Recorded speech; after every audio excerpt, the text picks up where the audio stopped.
देखिए, विदेश में क्या होता है उससे बड़ी बात देश में क्या लोग बोल रहे हैं। विदेश में मोदी का डंका बजाने वाले उनके भक्त है, वहाँ भी भक्त है उनके, लेकिन देश की जनता और देश का माहौल अलग है। तो विदेश के मैगजीन की बात यहाँ नहीं होनी चाहिए। आपको 4 जून को पता चलेगा। दूध का दूध, पानी का पानी। चला बोला काय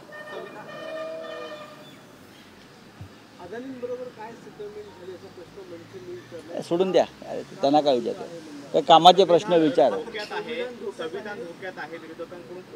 असं कोण म्हणतंय? बघा, प्रधानमंत्री मोदी यांनी पंतप्रधान पदाची प्रतिष्ठा बरं का ज्या पद्धतीनं खाली आणलेली आहे ती अत्यंत देशाच्या संविधान आणि लोकशाहीसाठी धोकादायक आहे। प्रधानमंत्र्यांनी इतकं खोटं बोलू नये या मताच्या आम्ही आहोत। राजकारणात खोटं बोलतात लोक, पण प्रधानमंत्री पदावरील व्यक्तीनं मर्यादा पाळल्या पाहिजेत, पंतप्रधान पदाची प्रतिष्ठा पाळली पाहिजे। राजकारणामध्ये, लोकशाहीमध्ये, संसदीय लोकशाहीमध्ये विरोधकांना सुद्धा महत्त्व आहे हे मोदी मानायला तयार नाहीत। हा संविधानाला खतरा आहे। मोदींना लोकसभा, विधानसभा या विरोधकांशिवाय हव्यात। मोदींना देशामध्ये पुतिन मॉडेल आणायचं आहे।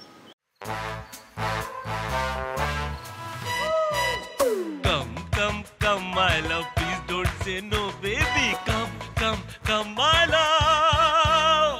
V-Guard के air coolers extra large cooling pads के साथ जो अच्छों को ठंडा करे। V-Guard air coolers, long lasting cooling.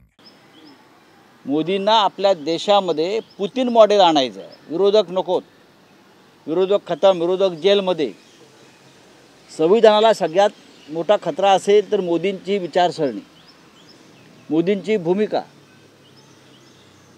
खोटं बोलायचं, विरोधकांना बदनाम करायचं, विरोधकांवरती खोटे आरोप करायचे, विरोधकांना तुरुंगात टाकायचं, विरोधकांना धमक्या द्यायच्या आणि धमक्या देऊन सगळे भ्रष्टाचारी लोक, खंडणीखोर आपल्या पक्षात घ्यायचे। हाच सगळ्यात मोठा आपल्या देशाच्या संविधानाला खतरा आहे। गडकरी सुद्धा हेच म्हणाले की काँग्रेसने संविधान तोडलेलं आहे। 80 वेळा काँग्रेसने संविधान तोडण्याचे। त्याला संविधान तोडणं म्हणत नाही, त्याला गरजेनुसार, देशाच्या राष्ट्राच्या गरजेनुसार काही बदल करणं म्हणतात आणि डॉक्टर आंबेडकरांनी त्याला मान्यता दिलेली आहे।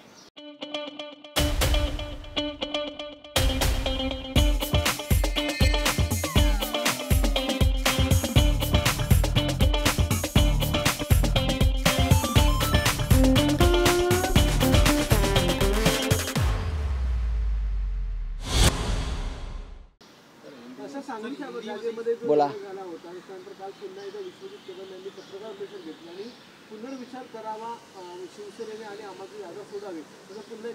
बघा, विश्वजित कदम असतील किंवा विशाल पाटील असतील यांच्या भावना आम्ही समजून घेतो। काँग्रेस पक्षाचे ते जुने जाणते कार्यकर्ते आहेत। सांगलीमध्ये अनेक वर्ष ते पक्षाचं काम करतात। तरीही गेल्या काही वर्षापासून सांगलीमध्ये जातीयवादी शक्तींना ताकद मिळालेली आहे। आपण पाहिलं असेल, प्रत्यक्ष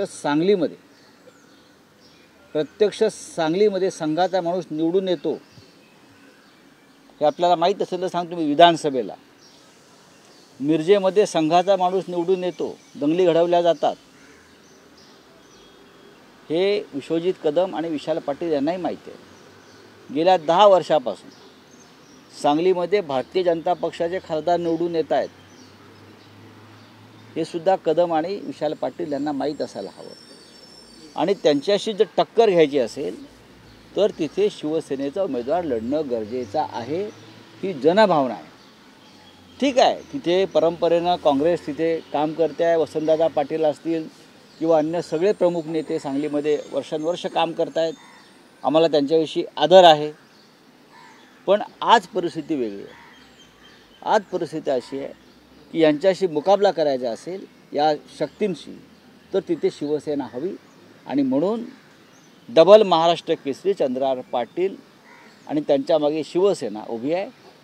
त्या जागेसाठी राष्ट्रवादी काँग्रेस पक्षानं शिवसेनेला पाठिंबा दिला आहे पूर्णपणे. जयंतरावांनी जाहीर केलं आहे, माननीय शरद पवार साहेबांनी जाहीर केलं आहे आणि काँग्रेसनंसुद्धा ती जागा आता पूर्णपणे शिवसेनेला सोडल्यावर यांच्या ज्या भावना आहेत, विश्वजितजी कदम आणि विशाल पाटील, या भावनांचा आम्ही नक्की आदर करू आणि भविष्यामध्ये आम्ही काय करता येईल ते पाहू.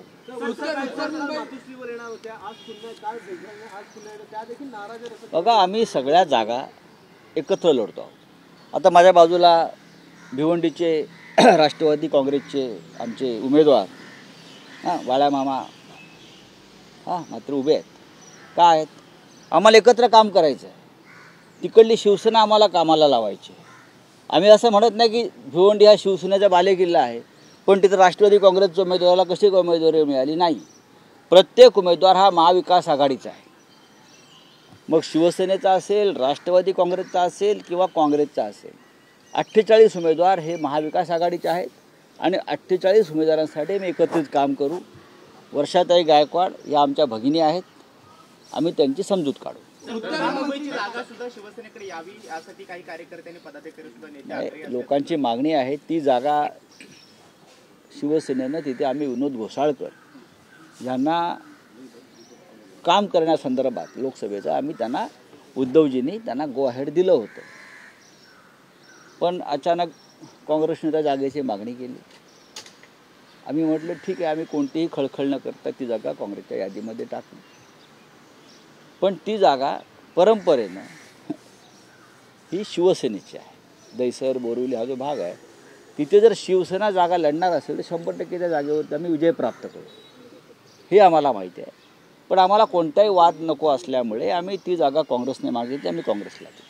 सर, पण विनोद घोसाळकर यांना काँग्रेसकडून काँग्रेसच्या चिन्हावर लढवावं असं देखील ऑफर देण्यात असं होणार नाही. त्यांनी नकार दिला. असं होणार नाही. विनोद घोसाळकरांनी ढकललं तरी ते जाणार नाही. विनोद घोसाळकर असतील, आमचे अमोल कीर्तीकर असतील, या जागांविषयीचे वाद सुरू आहेत.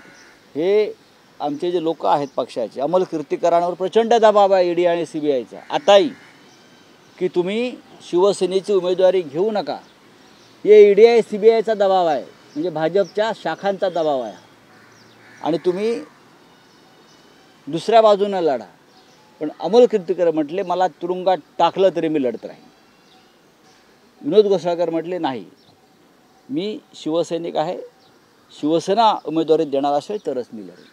एकनाथ शिंदे यांनी एक टीका केली, साप आणि मुंगसाची मैत्री सगळ्यांना माहित आहे, अंगात नाही बळ आणि चिमटाकडून पळाशी विरोधकांची अवस्था आहे आणि त्यामुळे फेसबुक लाईव्ह करणाऱ्यावरती मोदींची नजर पडली तर तोंडाला फेस दिला अशी टीका केली.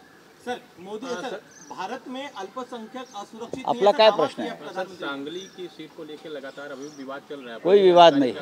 विश्वजीत कदम ने 2 दिन का सांगली की सीट के बारे में कोई विवाद नहीं है. वो सीट महाविकास आघाड़ी ने शिवसेना को छोड़ दी है.